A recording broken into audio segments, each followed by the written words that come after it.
The Eastern Cape's premier candidate, Oscar Mabuyane, is promising clean governance that will deliver to the people. The Provincial Executive Committee has endorsed Mabuyane to be the province's first citizen.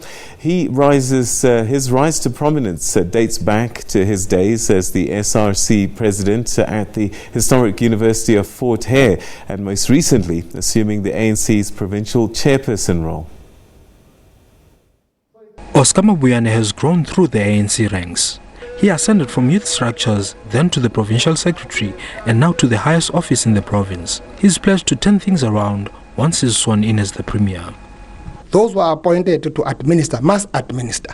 We can't have these stories of unauthorized or fruitless expenditures, irregular expenditures, you name them, moving forward. We definitely need, and there must be consequences. Everyone who's employed must understand that we are the privileged few. Multitudes of our people out there cannot all be employed, but they are looking at us to have an access to clean water, to have an access to electricity, to have better roads. Mabuyane inherits a province that was left divided after the 2017 provincial conference. A political analyst says the incoming premier will have to tread carefully. So I think he's having a little bit of political weight or clout or muscle, and perhaps he will be able to bring these two camps together. But that we need to see whether he will actively do that, because I think in terms of his leadership, you can also see how when his group won the election, the elective conference in 2017, there was a view of calling or recalling the premier, the then premier, but they decided not to. Appointing cabinet will be on merit, says the premier-elect.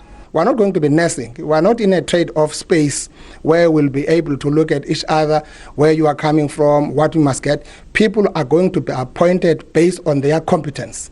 We definitely need to look at that issue, whether you are an administrator, DG, or a HOD, or an MEC. You must actually give us what ANC wants. It cannot be about that you are simply a leader, you are a chairperson of the ANC in the province, therefore you deserve that. It can't be. Mabuyane has a major infrastructure development plan and revitalization of dead industries in the province. A budget in the region of 1.8 billion for the province has been set aside for the next 3 years. Yanga Funani, SABC News in East London.